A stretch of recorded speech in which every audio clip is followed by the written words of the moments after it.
Welcome to the world of Claymore, showcasing another step into dark fantasy, and while lacking in magic, it does have monsters. Similar to our last covered series, Berserk 1997, we follow our main character, who after having their loved ones killed by demons, begins to travel the world in order to kill every demon that they find. But in this world, the demons are known as Youma, who have bodies far stronger than humans, and also have a penchant for human flesh. It seems Guts is popular outside of Berserk too. To top it all off, Youma have access to a power called Youshiki, allowing them to transform their bodies, regenerate any damage, and in some cases, gain new special abilities. So with these Youma, who can perfectly blend into human society and target specifically humans, what are humans supposed to do? They call in a specialist, woman clad in white cloth, with metal boots, bracers, and spalders. They all have blonde hair and silver eyes, giving them the moniker of Silver-Eyed Witches. Though while unofficial, they have a more well-known name. Due to the massive sword each carries on her back, the public collectively knows them as Claymores.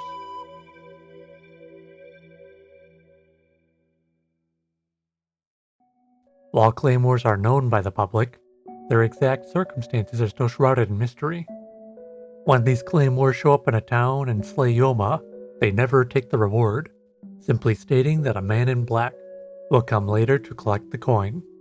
They all seem to work for a singular group, simply referred to as the organization.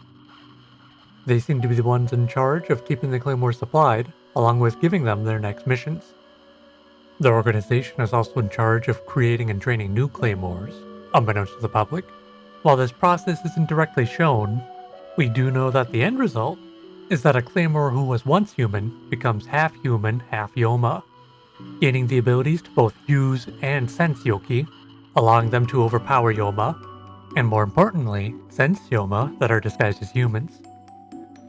And while there are rumors circulating the public about the Claymores being half-bloods, the organization has made sure to hide the fact that all Claymores will eventually lose their humanity and turn into Youma themselves, leading to the secret missions of Claymores using black cards, meaning a Claymore wishes to be executed as a human before she turns into a Youma. One more secret the organization has erased is the fact that they used to have male in addition to female Claymores, but the males would transform into Youma more quickly than the females, hence their discontinued use. Due to all of these factors, the organization has instituted a secret taboo upon the Claymores. You cannot kill humans under any circumstances, as the public would see you no different as the Youma. If you do kill a human, the organization will have you executed. While we meet many Claymores on this journey, the one we're concerned with the most is our protagonist, Claire. Through her, we see many additional factors to being a Claymore, such as being able to walk several days without rest, or needing only a single bite of food every few days to be filled. Though the most interesting information we learn from her is through Claire's backstory, from when she was still human. Back then, she had light brown hair and green eyes, as opposed to the blonde hair and silver eyes we see her with today, meaning that truly becoming a Claymore must involve some sort of body-altering process. It's also through Claire that we learn that Claymores have a ranking system. During Claire's childhood, as an orphan I might add, she became attached to a Claymore named Teresa. During their journey together, we learn that Teresa is the current rank 1 Claymore, whose full title is Teresa of the Faint Smile. We also learn that she was the 182nd warrior out of the 77th class of Claymores, which I'll bring up again later.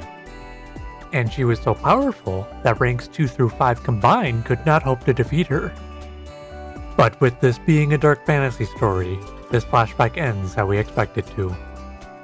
With Claire now gaining a desire for vengeance, she purposefully requests to become a Claymore. And after inheriting Teresa's head, bits, Claire now becomes the 47th ranked Claymore out of 47. A quick side tangent.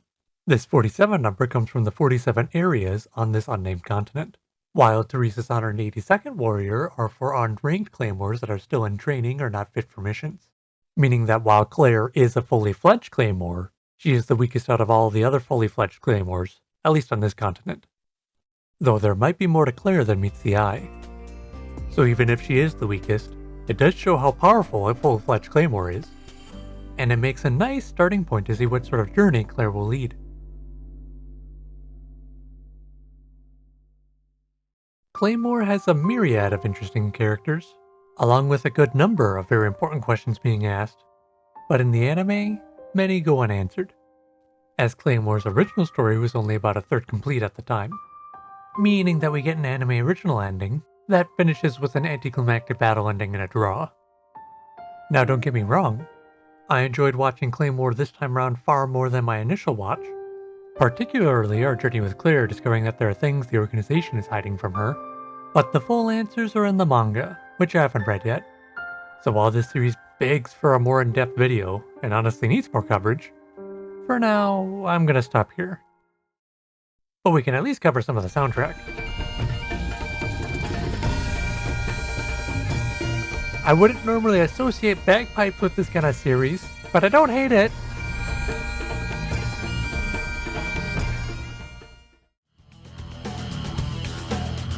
Guitar and rock, however, fit quite well in my opinion.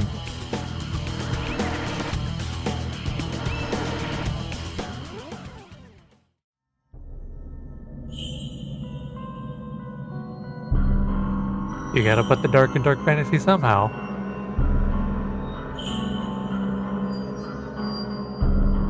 But when things are dark, you still have to leave a little bit of hope.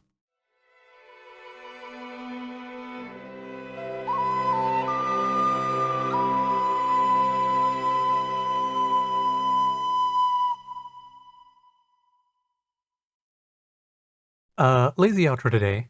The next anime palette's gonna be Initial D, like a referenced in the Heroic Age anime palette, so the fancy teaser's over there if you want to watch it. Otherwise, after tomorrow is Mother's Day, so happy Mother's Day. And, bye.